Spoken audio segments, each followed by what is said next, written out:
Welcome to this presentation on Immersive Technologies and Heritage Christian Online School. Over the years, many educators have lost sight of the fact that play is an engaging tool for learning, but not the entertainment industry. They have been very successful at marketing play as an engaging tool for, well, play.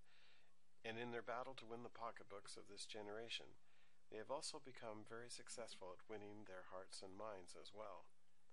Surrendering this battle is not an option for Heritage Christian Online School. The Roman legions became incredibly powerful because they absorbed the lessons to be learned. We intend to do the same, and to get back in the game when it comes to engaging students in learning. Though few in numbers, there are some classic games that exist that can be leveraged very effectively to promote deep levels of learning. These games require a level of understanding and sophistication that go well beyond what is commonly found and required in today's classroom. This learning is driven by high levels of engagement and challenge that is undergirded by both the opportunity to earn success through repeated opportunities for learning and by the promise of being able to level up to even greater challenges. The limitations of these simulations can be buttressed by opportunities to integrate research, testing, and both biographical and historical narratives. Our adoption of thinking worlds provides our students with the use of authentic and contextual environments in which to exercise a degree of autonomy in their development of study skills and strategies as they explore, grow in knowledge, and demonstrate what they've learned. These virtual environments, great for delivering content, are also evolving. What you are seeing here is a relatively sophisticated lesson on Islam in the development stages by a grade 8 student. Not only will students be able to generate self-marking lessons, but these simulations are going to host entire classes and become mobile on both Android and Apple systems. This kind of platform, so attractive for homeschooling students, also has huge implications for global education issues.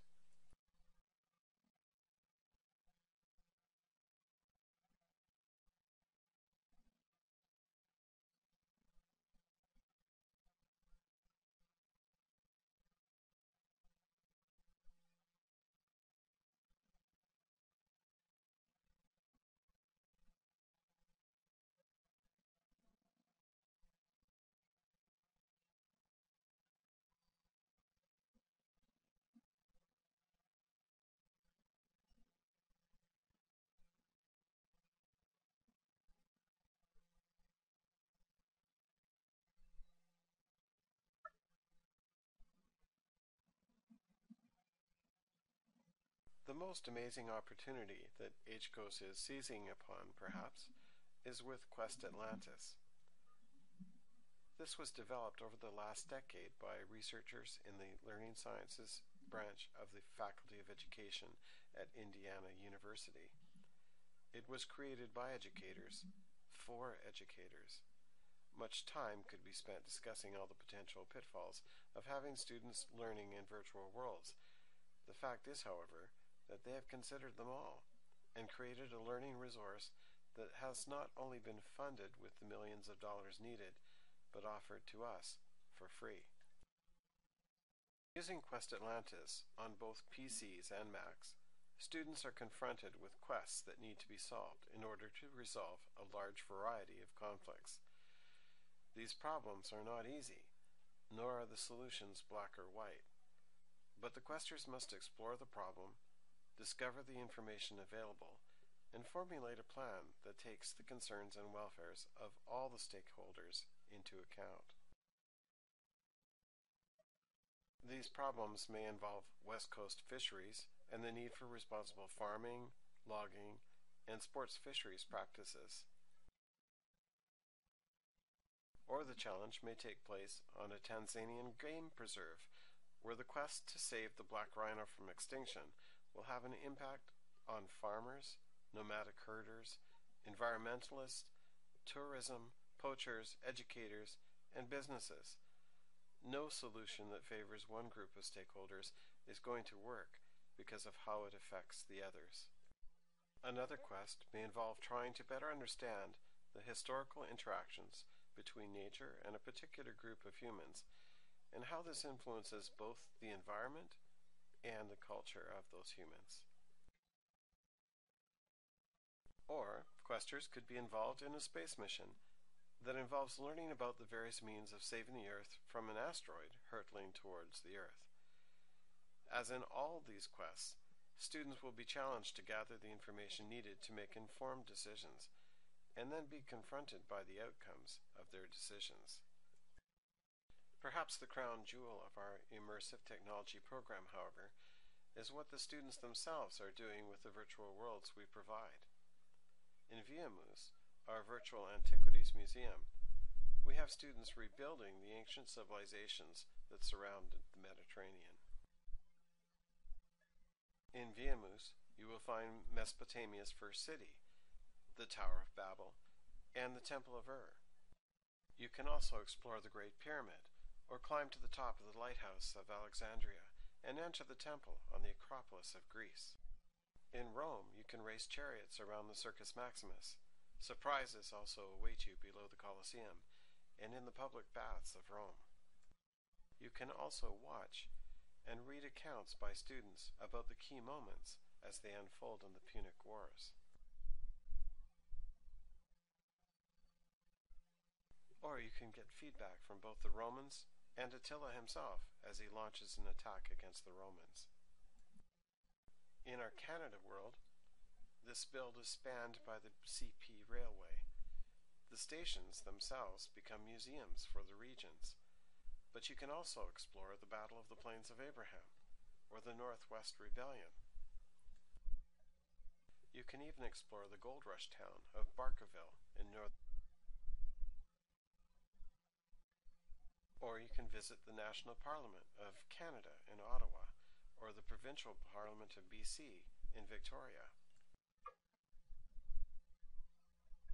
The virtual world of Muskama is a virtual recreation of the ancestral First Nations home of a couple of our students.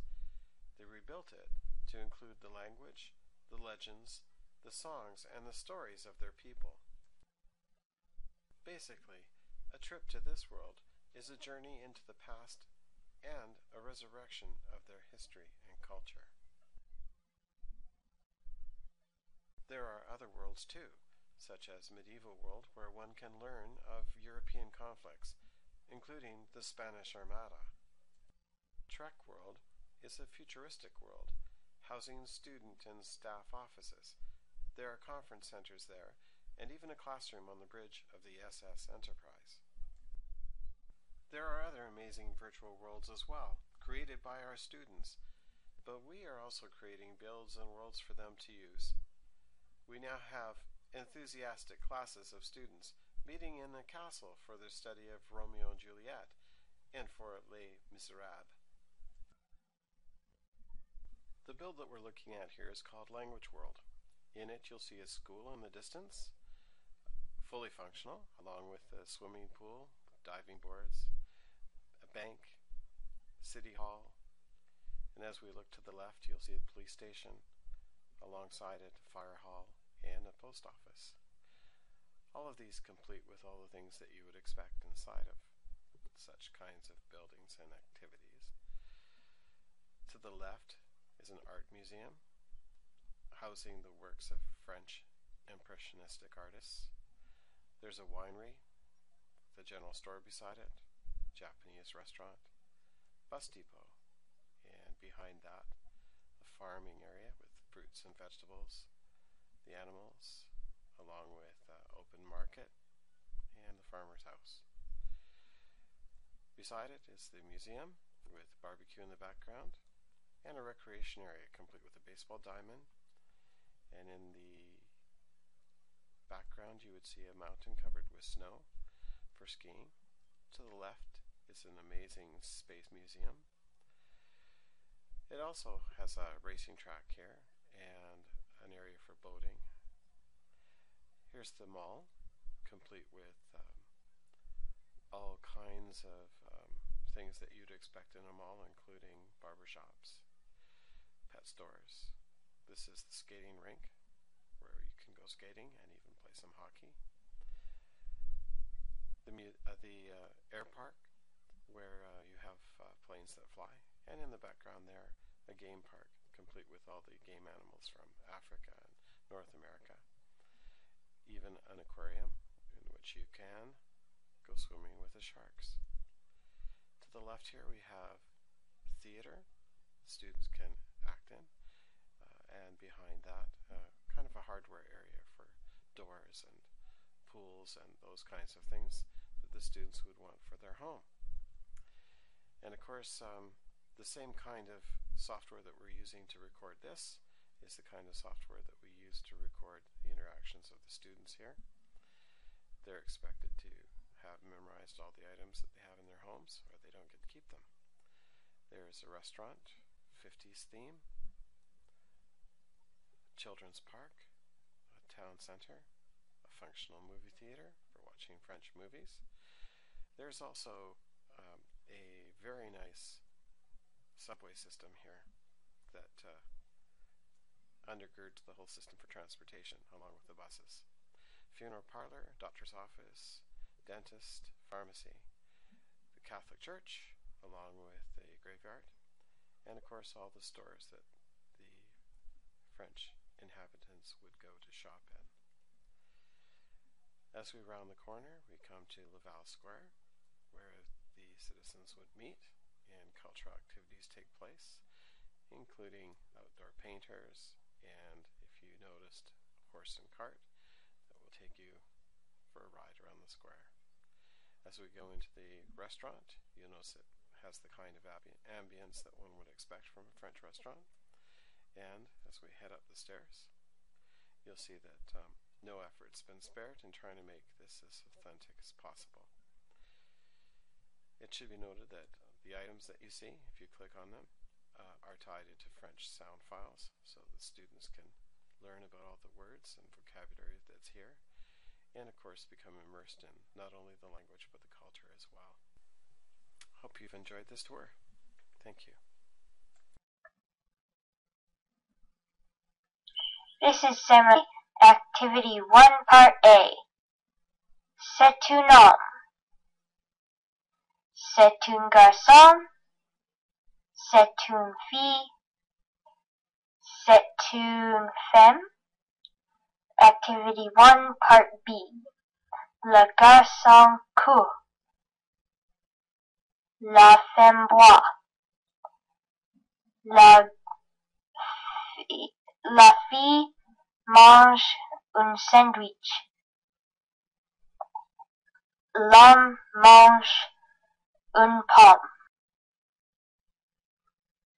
This chart is from the Finnish Ministry of Education.